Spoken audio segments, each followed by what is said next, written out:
My name is Leona Maris Caldwell. I'm 29, and 2 weeks ago, I learned that love can be a magician's trick. It asks for your gaze, your trust, your applause, then palms the truth while you're clapping. Adrian and I had been together 4 years, living together for 2. I'd been practicing a different kind of promise, one with a ring I kept hidden in a velvet box in my dresser, because even though I was the one turning 29, I wanted to be the one to ask him to choose me again, officially, irreversibly. I know how that sounds. Naive, romantic. Both are true. The first crack didn't sound like thunder. It was a whisper, a notification on Adrian's phone lighting up the counter while he showered. A name I didn't recognize, Jasmine, followed by a sentence that made my stomach drop through the floorboards. Can't wait to taste you again tomorrow. I stood there with my hand hovering over a device I didn't want to touch, over a life I didn't want to contaminate. I didn't open it. I didn't need to. The words had already split the room. I didn't confront him. Not then. That restraint didn't come from fear. It came from clarity. I wanted the whole picture, not one text I could be convinced I misread. I heard my mother's voice in my head, the one she reserves for dressing wounds. Pain deserves clean edges. So I cleaned the edge. I learned his patterns. When he slept, I memorized the rhythm of his breathing, the way it deepened after midnight, the way it slid back toward morning. When he woke and grinned and kissed me like a man late for a train, I smiled back and asked about oat milk. I made coffee, I wrote emails, and I tracked a life that was supposed to be ours. The map came together in ugly symmetry. Monday and Wednesday mornings. Jasmine, from his gym, 8 months. The calendar blocks lined up with sunrise and sweat selfies, captions about improvement and discipline. Tuesday evenings. Diana, the mentor from work, 6 months, carefully labeled project debriefs that always ended near her apartment. Never the office. Thursday book club had never once produced a book inside our home. Kayla, his ex from college, 4 months, their threads full of backdated nostalgia and lowercase I miss yous. Saturday brunches, allegedly with the guys, were actually with Elise, a bartender with a leather jacket smile, 5 months of napkin-inked rendezvous. And then the emergency work calls that yanked him out of dinners and into streetlight shadows. Teresa, his married boss, 3 months of stolen hours he logged as crisis escalations. 5 women.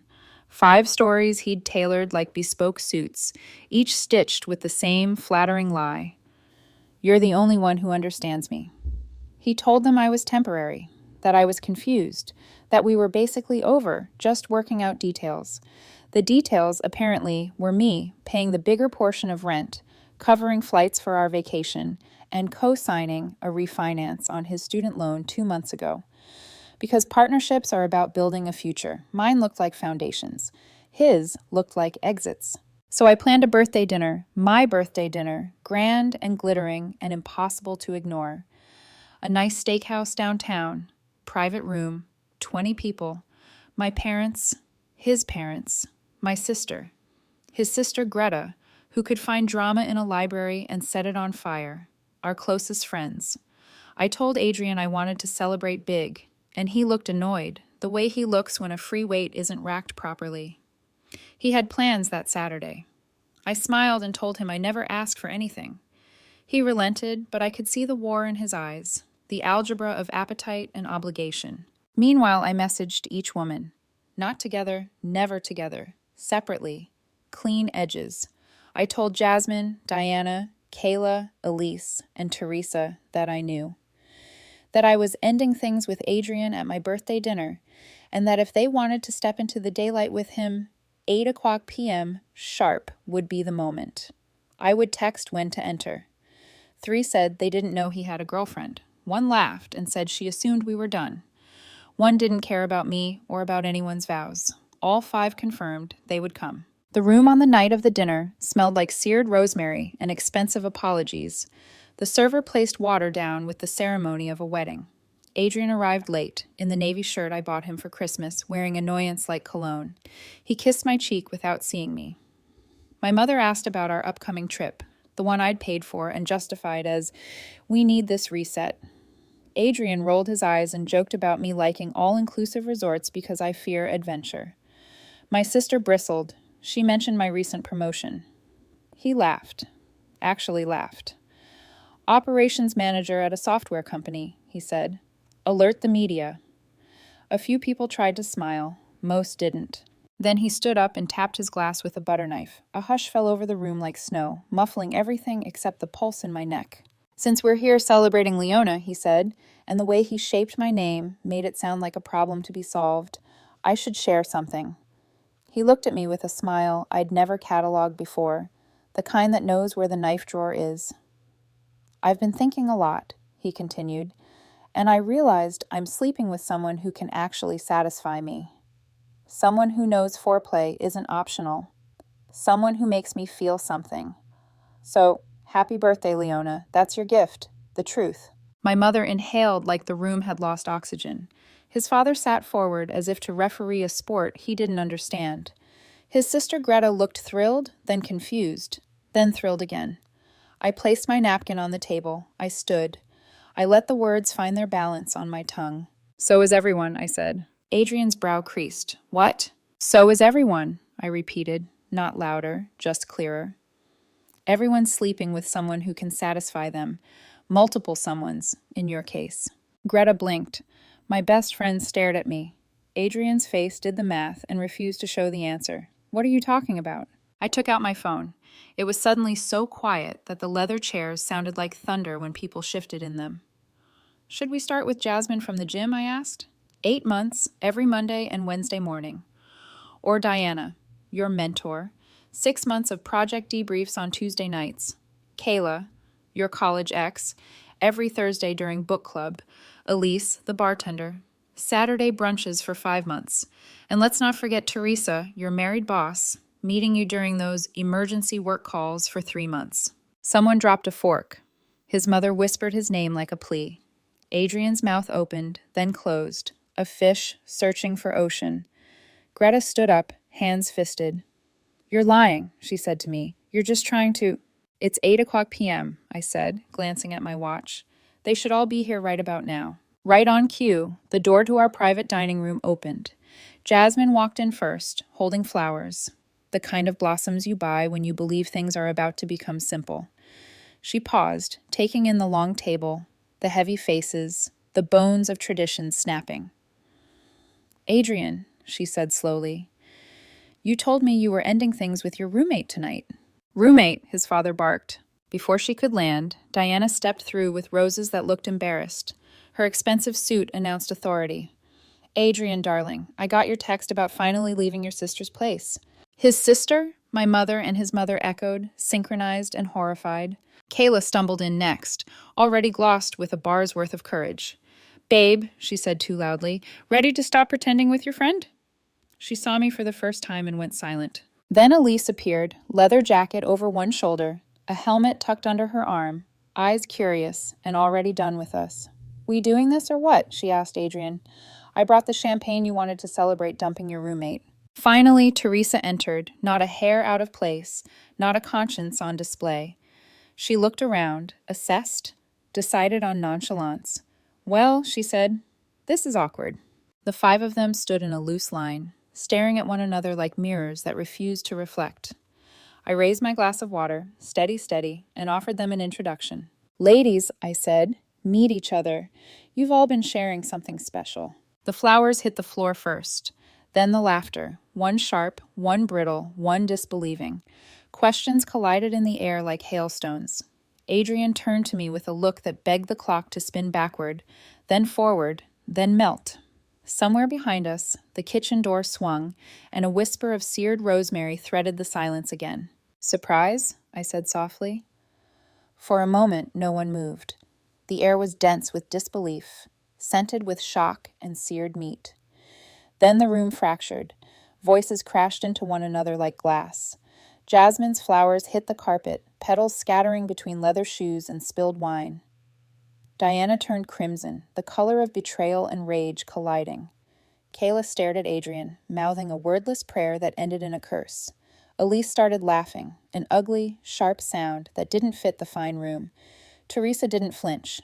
She only sighed, as if this was an inconvenient meeting she'd accidentally double-booked. Adrian looked around like a drowning man looking for a lifeguard in a sea of sharks.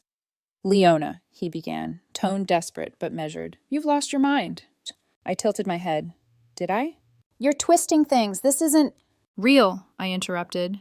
"Then why are they here, Adrian?" He opened his mouth, but Diana beat him to it. "You said she was your sister's friend, just helping you recover from a breakup." Kayla's jaw dropped. "He told me she was a clingy ex who couldn't move on." Jasmine pointed at the others. "He said you all were co-workers trying to sabotage his promotion." "Promotion?" Teresa raised an eyebrow. "The one you didn't get because you skipped meetings to play house in my hotel suite?" That got his parents' attention. His father's voice cracked through the noise. "You what?" Adrian's mother whispered. "Teresa, your boss?" Her eyes darted to me, sympathy fighting with humiliation. Adrian slammed a hand on the table. "This is insane! You hacked me! I smiled. "No, you left breadcrumbs, notifications, receipts. You'd be amazed what patterns reveal themselves when you stop pretending not to see." I slid my phone across the table. Messages, dates, screenshots, the room lit with digital evidence. My mother gasped quietly, covering her mouth. My father's expression hardened into something between grief and pride. Greta, his sister, stood up, voice trembling. "You're lying. You've always been jealous of him." I met her glare. "You should ask your brother where he was the last time you loaned him your car." Her eyes widened, then narrowed. She sat down. Across the room, Jasmine was crying silently. Diana muttered about lawyers.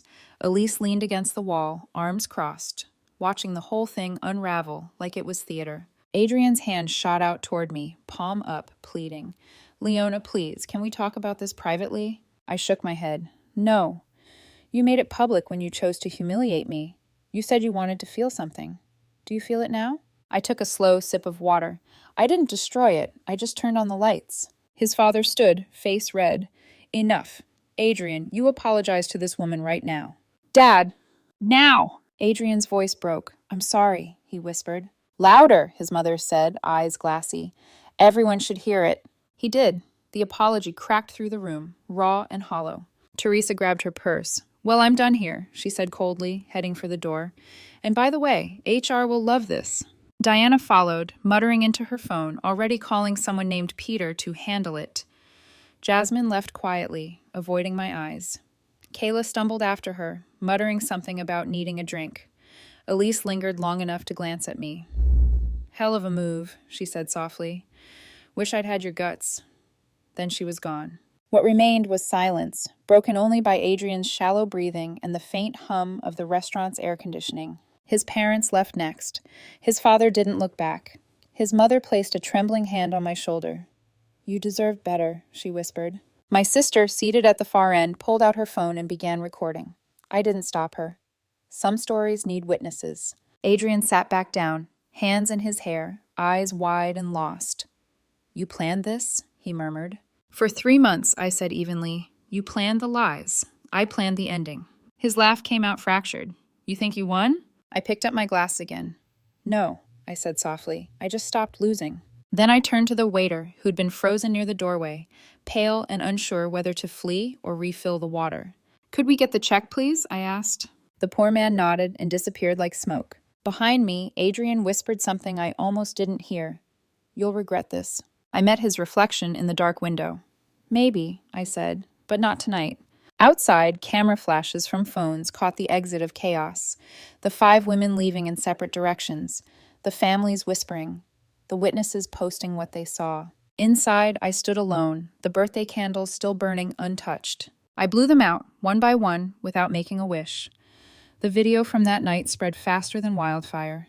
Someone at the restaurant must have filmed the moment the 5 women walked in, because by the next morning, it had already surfaced online under the title, "Birthday Dinner Gone Nuclear." Within 24 hours, it had 1 million views. By day 3, everyone in our social circle had seen it. My phone became a museum of reactions. Texts from friends I hadn't spoken to in years, coworkers pretending to be concerned but clearly entertained, and family members torn between pride and disbelief. My sister sent me a meme she'd made of the moment I said, "So is everyone." The caption read, "When you finally stop ignoring red flags." Adrian, however, didn't vanish. Day one after the dinner, he showed up at my apartment, pounding on the door until the building manager threatened to call the police. He wanted his things.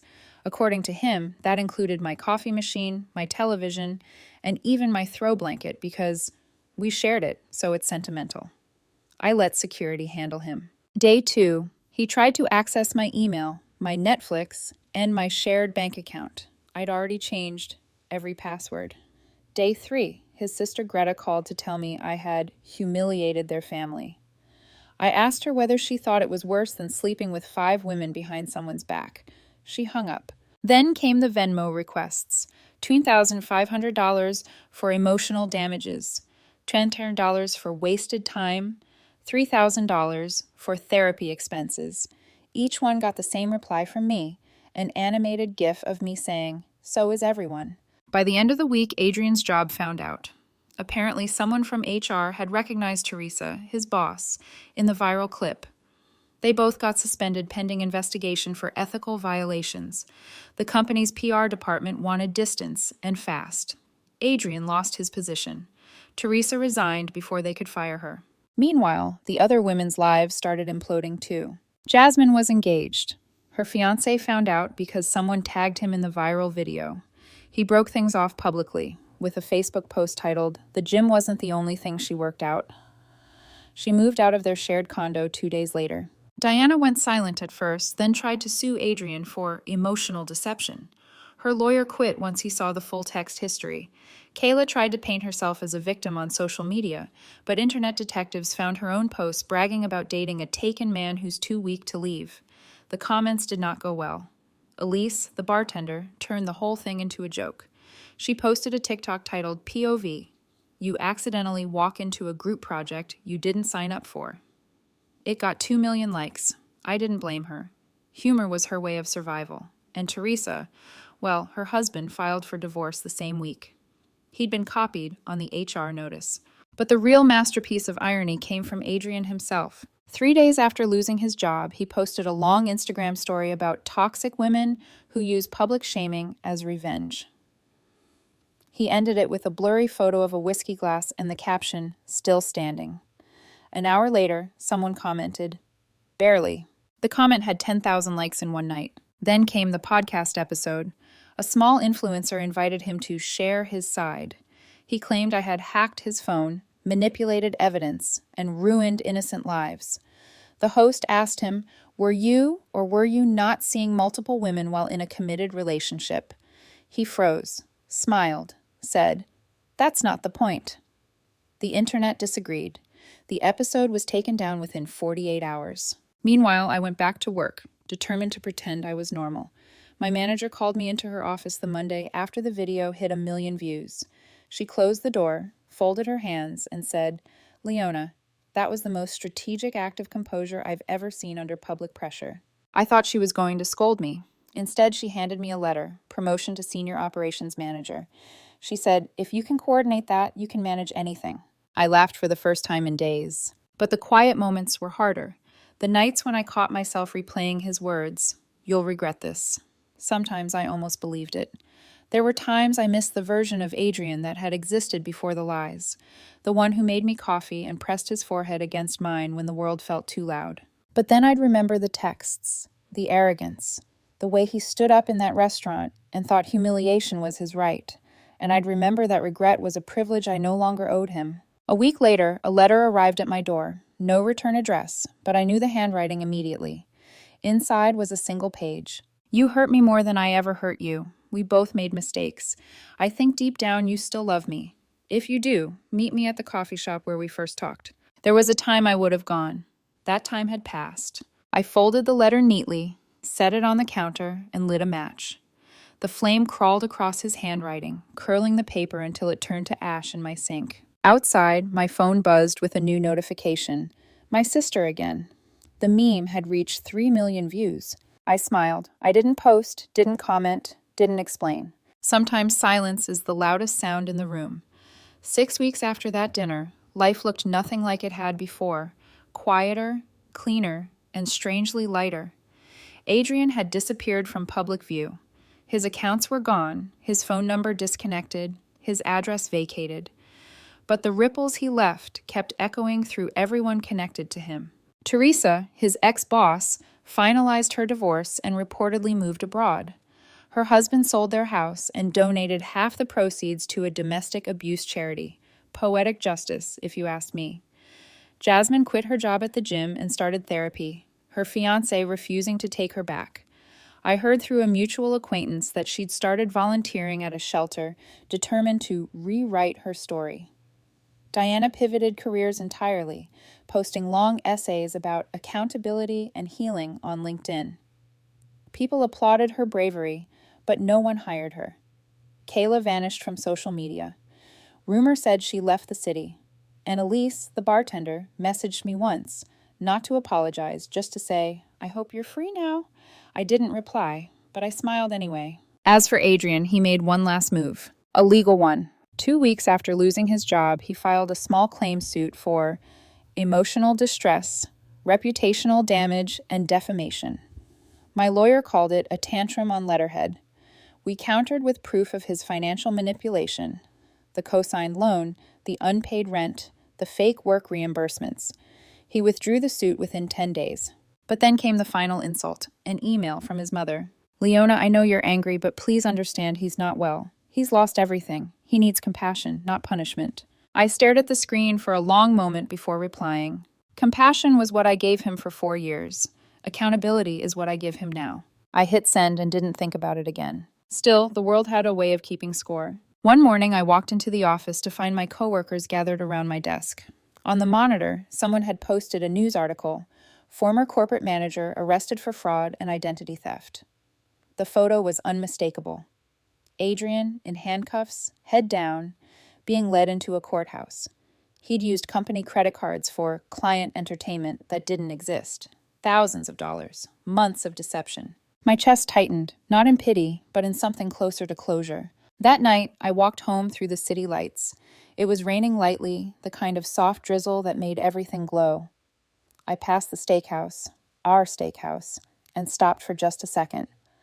Through the window, I could see another birthday dinner, laughter, toasts, promises. It looked beautiful. Then I kept walking. At home, I poured a glass of wine and sat on the balcony. The city hummed below me, indifferent and alive. My phone buzzed again. A message from my sister. "You see the news?" "Yeah," I typed back. "Finally." "You okay?" "Better than ever." I locked the screen and leaned back, breathing in the damp air. Somewhere below, a siren wailed, distant and harmless. For the first time in years, I felt no weight pressing against my ribs, just space. A week later, I changed my Wi-Fi password. It had once been Forever Adrian 29. Now it was So As Everyone. And when the router asked me to confirm the change, I smiled. Not out of spite, not out of victory, but because that phrase no longer belonged to him. It belonged to me.